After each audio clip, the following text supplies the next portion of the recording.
도대체 언제까지 올라갈 것인지에 대한 의구심은 듭니다. 고객분들이 집을 매입할 때 망설이는 부분도 충분히 이해를 합니다. 제가 봐도 숫자로는 튼튼한데 심리적으로는 위태위태하거든요.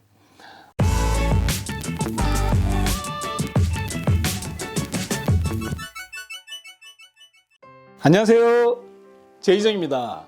벌써 4월이 되었습니다. 시간 참 잘 가죠. 지난번 3월 영상에서 압도적인 셀러의 마켓이었다고 했었는데, 저는 오렌지 카운티를 기준으로 말씀드렸었는데요. 그리고 지역에 따라 다를 수도 있다고 했었는데 역시 좀 달랐던 모양입니다. 다른 쪽에 있는 부동산 에이전트 몇 분이 연락이 왔었는데 그쪽 마켓이 약간 다운되는 게 눈에 보인다는 의견들이 좀 있었습니다. 그리고 지난달에는 제가 타주에 잠시 다녀왔는데 간 김에 부동산 회사에 들러서 커피 한잔 하면서 담소를 나누었었는데 그쪽은 또 눈에 띄게 한가해졌다고 하더라고요. 미국이 원체 크니까 지역마다 편차가 없을 수는 없을 것입니다. 그래서 오늘은 아주 좁은 지역으로 정해서 제가 있는 얼바인의 부동산 마켓이 어떤지 한번 알려드리겠습니다. 한국뿐만 아니라 중국, 아시아 쪽에서도 이 작은 도시가 꽤 유명하더라고요.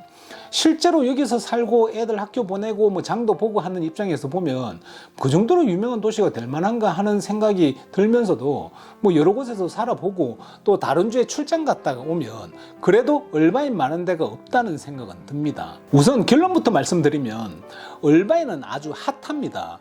특히 3월과 4월은 그러하고요. 부동산 에이전트 커미션 제도가 바뀌는 호황을 좀 누리고 있는 것도 같습니다. 에이전트 커미션이 바뀌는 부분과 그에 따른 영향은 제가 이미 만들어서 편집자분께 보내놨습니다. 되는 대로 이 영상 다음에 바로 올라갈 것입니다.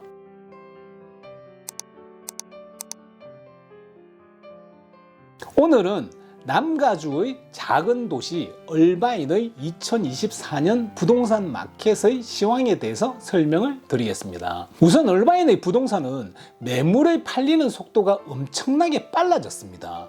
적당한 가격에 나오면 금방 팔린다는 거죠. 에스크로 기간이 평균 30일에서 45일인 것을 감안할 때 평균 43일에 팔리는 것은 엄청나게 빨리 팔리고 있는 것입니다.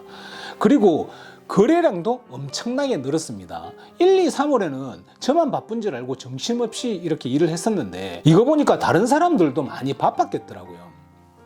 거래량은 12월부터 시작해서 1월, 2월 조금씩 올라가는 듯 하더니 3월에는 지난 1년 중 가장 많은 거래량을 기록했습니다. 2022년 7월 이후 가장 많은 거래량이 만들어졌습니다. 지난 20개월 안에 가장 많은 거래량입니다. 작년 3월과 비교를 하면 거래량이 20% 정도 증가했습니다. 거래량이 늘어났다고 가격이 올라가든지 내려가든지 하지는 않습니다. 가격이 싸져서 많이 매수를 하기도 하고요. 거꾸로 가격이 올라갈까봐 많은 바이어들이 구매를 하기도 합니다. 지금 보시는 것은 얼바인의 평균 스퀘어핏 가격입니다. 이것이 정확하지는 않는 것이 스퀘어핏당 가격이 높은 지역이 좀 많이 팔릴 때와 스퀘어핏당 가격이 낮은 쪽이 많이 팔릴 때와의 편차가 좀 있습니다. 가령 예를 들어서 단층집이 많이 팔릴 때는 평균 스퀘어핏 가격이 좀 더 올라가는 성향을 보입니다. 그래서 이건 저희가 봤을 때는 이것을 보고 집값이 올라갔다고 이렇게 정의를 내릴 수는 없습니다. 그럼에도 불구하고 여러 가지 경우의 수를 본다 해도 전체적으로 올라간 것은 부인하기 힘든 상황입니다. 그리고 이것은 마켓의 매물 현황인데요. 보시다시피 매물은 급격하게 줄어들고 있습니다. 보통의 경우 1월부터 시작해서 2월, 3월 지나면서 매물이 늘어나는 것이 일반적인데요. 이번에는 1월보다는 2월이 줄었고요. 2월보다는 3월에 급격히 줄어들었고 7월까지 더 줄어들 것으로 예상을 합니다. 단기적으로는 7월까지는 매물이 줄어들 수밖에 없는 이유에 대해서 다음 영상에 제가 자세히 설명을 했습니다. 지금 얼바인의 경우 완벽한 셀러의 마켓입니다. 굉장합니다. 미국 전체적으로 다 마찬가지이긴 한데 얼바인 한 군데만 보면 특별히 가격이 내려갈 만한 소스가 없습니다. 특히 얼바인의 경우 지난 20년간 꾸준하게 물량이 엄청나게 많았던 지역입니다. 그 중간에 리멀 사태가 발생을 했을 때 잠시 주춤했을 때도 얼바인의 경우는 새집 공급이 꾸준하게 있었고요. 그 이후로도 새집 공급이 엄청나게 많았던 도시입니다. 그리고 새집은 이제 거의 막바지에 왔습니다. 상하수도가 이제 한계치에 왔다고 하더라고요. 물론 로비를 해서 새 집을 만들기는 하겠지만 이제껏처럼 공격적으로 많이 만들 수는 없는 상황이 되어 있는 거죠. 수요와 공급을 봤을 때 지난 20년간 새집 공급이 없었다면 얼바인의 집값은 지금보다 최소 70% 이상 올라가 있었을 거라는 소리가 부동산 에이전트들 사이에서 많습니다. 아주 많은 전문가들이 얼바인은 이제 시작이라는 의견이 지배적입니다. 제 손님들은 아시겠지만 2022년 말부터 이제 시작이라고 말씀드렸었습니다. 그 당시 마켓 상태에서 새집 공급이 줄어들면 올라갈 수밖에 없는 상황이었습니다. 지금도 역시 마찬가지고요. 어느 코너로 보더라도 얼바인 집값이 지금보다 좀 더 올라갈 것이라는 것은 명확해 보입니다. 그럼에도 불구하고 저 역시 도대체 언제까지 올라갈 것인지에 대한 의구심은 듭니다. 고객분들이 집을 매입할 때 망설이는 부분도 충분히 이해를 합니다.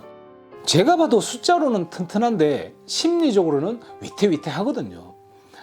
세금과 보험, HOA 거기다가 페이먼트까지 계산을 해보면 약간 정신을 혼미하게 해놔야지 부동산을 매입할 수 있는 그런 상황에 도달해 있는 것 같습니다. 약간 미친 결단이 필요하다는 거죠. 그렇다고 안 뛰어들자니 나만 손해보는 것 같고요. 좀 깝깝하죠.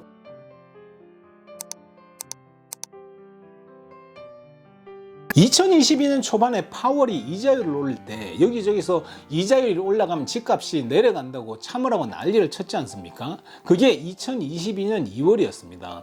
그리고 그때 제가 영상에서 몇 번이고 이자율 올라간다고 집값이 내려간 역사가 없다고 당분간 약간 출렁거릴 수는 있지만 절대 이자율 올라가는 것 한 가지 원인으로 부동산 가격이 내려가지는 않을 것이라고, 그거 겁내면 절대로 안 된다고 몇 번이나 말씀드렸지 않습니까? 그리고 이자율이 올라간다고 집값이 떨어진다고 말씀하시는 분들 있지 않습니까? 이거 별로 크게 상관없습니다. 초창기 영상에서 제가 몇 번 밀고 말씀드렸는데요. 역사적으로 봤을 때 이자율이 높아졌을 때 거래량이 다소 이렇게 감소하는 성향은 좀 있었습니다. 하지만 전체적인 큰 맥으로 봤을 때는요, 이자율이 올라간다고 집값이 내려간 적은 거의 없습니다. 이자율이 올라가면 집값이 떨어진다고 하시는 분들 정말 많으신데요. 실제로 이자율이 시장에 미치는 영향은 미비합니다. 이자율 올라간다고 집값이 떨어진다고요? 이게 지난 30년간의 이자율 차트인데요. 여기 보시면 2008년부터 2011년까지 이자율이 낙하를 했습니다.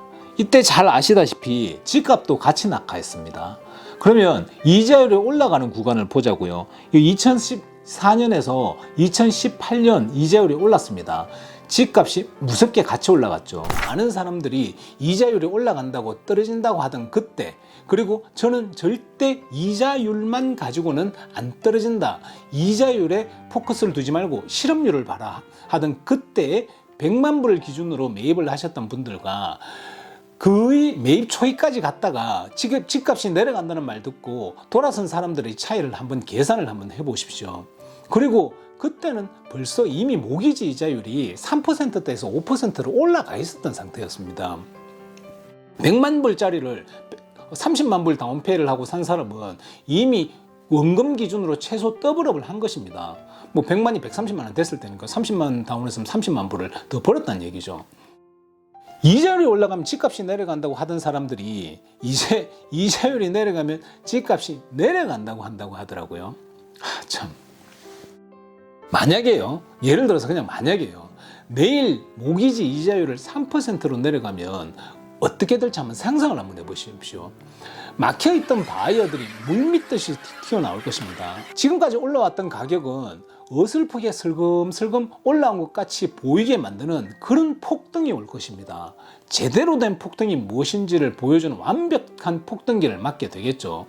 물론 하루아침에 모기지 이자율이 3%로 내릴 일은 없습니다. 단지 제가 말씀드리고 싶은 것은 이자율이 오르락 내리락 하는 것과 집값은 따로 움직인다는 것을 아셔야 하는 것을 말씀을 드리는 것입니다. 지난번에도 말씀드렸지만 지금은 단기적으로 봤을 때 부동산 가격의 키는 매물의 숫자에 달려있는 마켓심이 명확합니다. 그리고 크게 보면 미국의 집값은 지역의 실업률의 확실한 키입니다. 실업률이 아직 튼튼하고요. 여러 가지 이유로 매물은 많이 나올 수 있는 구조는 또 아닙니다. 저점을 잡고 폭락할 때 사기 위해 호시탐탐 기회를 봅니다. 제가 오랫동안 부동산을 업으로 하면서 한 가지 명확히 말씀드릴 수 있는 것은 기회는 본인이 상황이 되었을 때가 그때가 기회입니다. 이상입니다. 도움이 되셨으면 좋겠습니다. 감사합니다. 따봉!